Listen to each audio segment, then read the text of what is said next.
I mean, it'd be stupid to have a kid flunk out of school because he didn't buy a $15 pair of glasses at the local Walmart. That's beyond stupid. So how do I evaluate, what I'm going to do? I'd rather go with scientifically based things first, but that doesn't mean I'm going to throw out other things, especially things that are really easy to try. Cheap and easy to try, not dangerous in any way. So you might as well try on the colored glasses, or you try a weighted vest. You don't like it, throw it away. You can make them. They're not even very expensive. And get logical. People are always looking for the single magic bullet, the single magic turning point. Well, there isn't one. And, another mistake that's made is they'll put a kid on 3 drugs all at once for a behavior problem. You try one at a time. You've got to, think really logically. You need to keep a diary. And if you're going to give a powerful drug to a young kid, it better have some big wow. Wow, this stuff's really wonderful. Otherwise, it's probably not worth the risk. But I know quite a few older adults that refuse to try medications that are miserable, and they should be taking them. Okay, let's get back to powerful drugs like Risperdal. There are some people where a tiny, tiny dose, like 1/4 milligram a day, or even a little kid, 1/10 milligram a day. These little homeopathic level doses of Risperdal helps on sound sensitivity. And taking that tiny, tiny little dose, you're probably not going to get many side effects. Again, okay. This question reads, my daughter doesn't want to be, quote, defined by her affliction, unquote. And so she doesn't want preferential treatment in school. So far, she's been successful academically. She's 12 years old. And socially, the road is bumpy. Shall I wait for her to ask me for intervention? Well, I get kind of concerned when I have a young 12-year-old come up to me, a real smart 12-year-old, and he's defining himself as Asperger's first. I'd rather have him come up to me and say, well, I want to be a chemist, or I want to be an artist, or I'm really interested in astronomy, or whatever, or band, or music, or whatever his thing is. Even now, I don't define myself as autism first. In fact, I've had to fight to not have it totally take over. People say, why don't you just give up livestock? Well, I think it's important to have a real job. And I don't want to be a professional autistic, basically.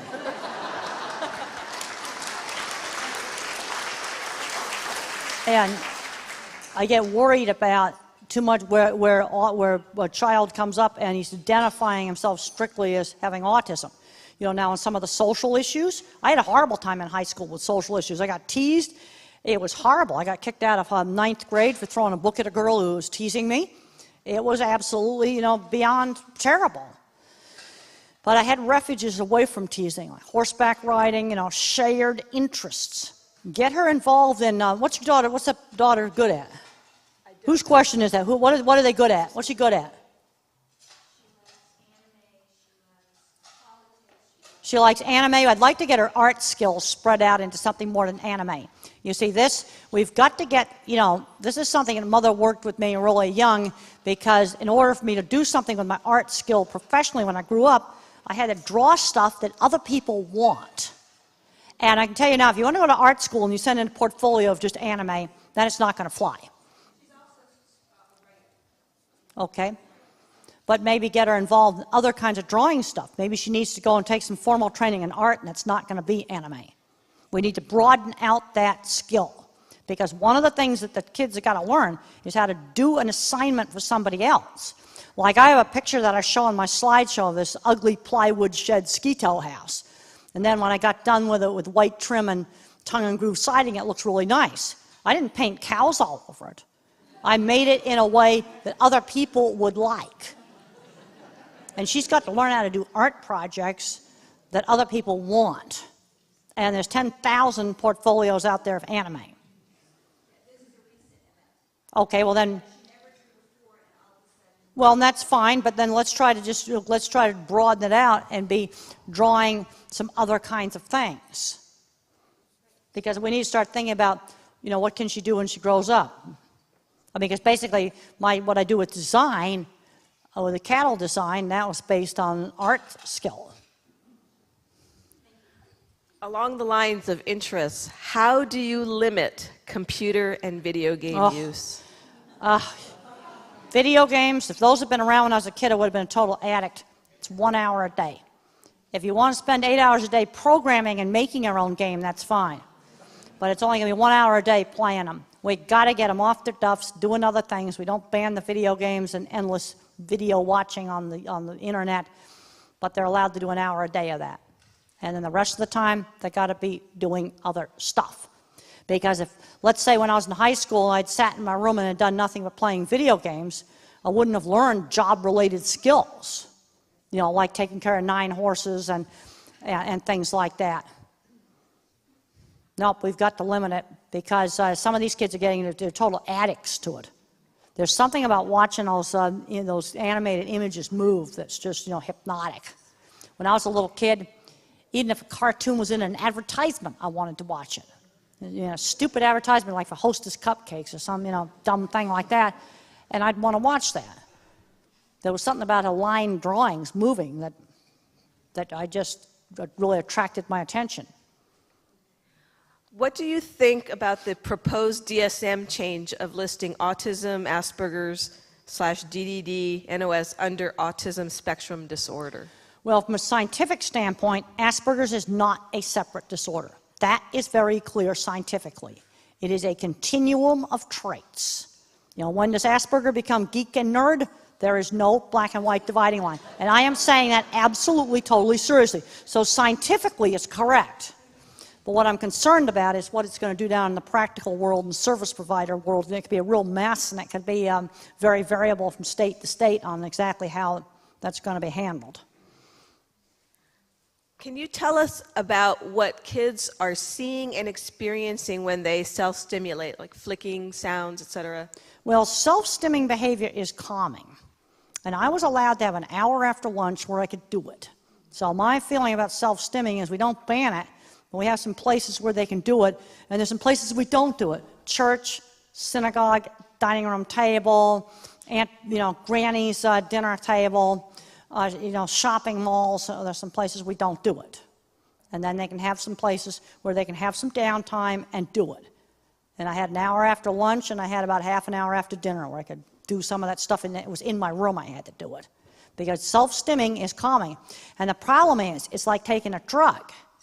And if the kid did that all the time, his brain's not going to develop. Because when you self-stim, you can shut off the world. If you could create the ideal higher education experience for a person with autism, what would it be? For example, how many courses per semester or how many years should a person be? Well, that's going to vary. I mean, I took the regular load. You know, I had decided I was going to study, and I pulled myself together and took the regular load. And I didn't have any problems with the academics. A lot of problems with living in the dorm, in the noisy dorm. That was a problem. You know, this is where it's going to be variable. There are some individuals that definitely need to take a lighter load and go more slowly. Definitely, definitely, definitely. I also strongly recommend that while you're in college and in high school that you're getting work experience. When I was in college, I did an internship at a research lab. I was still going out to my aunt's ranch, and I worked one summer as a counselor, in a program that had autistic children in it. You know, they've got to get work experience. I mean, I cannot emphasize that enough. And they also need to major in something that's going to make them employable. And you take the kind of Asperger's of the word thinkers, they tend to love history. Well, history major's not a very good major for getting jobs. You know, they need to be taking journalism along with it and library science or something where you're going to be a lot more employable. We got to have a lot more emphasis on what are they going to do when they grow up. This is from Rick B. I have a 9-year-old son on the spectrum. The movie gave the impression that as a child you were frightened. What kinds of circumstances frightened you? People, things? I was frightened of a lot of sensory things. You know, like this, we'd go on this ferry boat and the horn would go off and it just hurt my ears, but it also caused a huge fear thing. I also had a lot of fear. Somebody had balloons in the room. I didn't like it because I was afraid they might pop. Some kids are afraid of dogs because they're afraid he might bark and it'll hurt their ears. So this brings up the whole thing. Well, is a service dog a good idea? It depends. Some kids it's the best thing you could possibly do. Others, it would not be. But a lot of the fears are sensory-based. Or the fear you're going to get subjected to it. Like a smoke alarm went off in this room over there last week, so you're scared to death to go in that room because you're afraid that the smoke alarm is going to go off again, and that's going to blow your ears out. How best to motivate or to help children find their own motivation to do, to try, to work at skills that they, quote, don't want to do or don't like to do? Well, one of the things you got to do, and I didn't really want to do math, is to link that skill into some other goal. When I finally got the goal of wanting to become a scientist, then that motivated me to study English and history, which I only got bad grades in because I didn't study. Okay, now I realized I had to study English and history if I wanted to achieve my goal of becoming a scientist. That's one way, you get them motivated. But the other thing I always ask, what's the kid like to do? What is he good at? People ask me, well, how can you figure out what the kid's good at? Well, by 3rd or 4th grade, if they got drawing skill, you'll see it. If they got math skill, you'll see it. And you might have a kid that needs to go 3 grades ahead in math and needs special ed in reading. That's kind of a common pattern. So you're not going to see special skills at age 2. And often not at age 5. I mean, my drawings at age 5 were, I can actually remember Valentine's I made at age 5, and they were just supposed to paint kiddie scribbles. They weren't, I can remember doing them. There was nothing special about them. Some of the really great things I did in art, it was 3rd and 4th grade before that came out. So I look at so I ask questions like, what's the kid's best courses in school? What does he like to do? I want how to, okay, the kids that like math, they're going to excel at math stuff. And then there's a kind of kid that can just figure out all the math problems without doing the work, and their brain works differently. I'd say let them do that. Once you just got to make sure you rule out cheating. You got to lock them in a room somewhere and give them problems they couldn't possibly have gotten off the internet, and take all the electronics away, and if they can do it where you can absolutely rule out cheating, then I'd let them do it. They don't think the same way you do, because it was a shock to me when I wrote Thinking in Pictures to discover just how different my thinking was. And I started asking people, this is when I figured out my thinking was different. Well, think about a church steeple. And I was shocked to find out other people didn't see specific examples. They see this generalized vague one.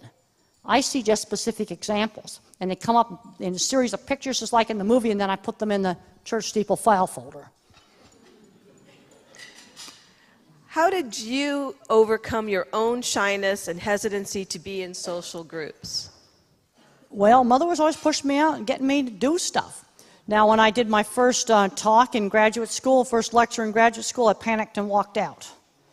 So you basically have to do stuff. This is where you see, to get a kid to advance, you got to push a bit. Now, you don't want to push to the point where they freak out and have a meltdown, but if you don't push at all, there won't be any advancement. And the other thing is no surprises. I was given pictures of the ranch and had talked to Ann on the phone, and I had an idea I was given a brochure that some pictures and maps and everything else, so I had some idea of where I was going. It was not a surprise.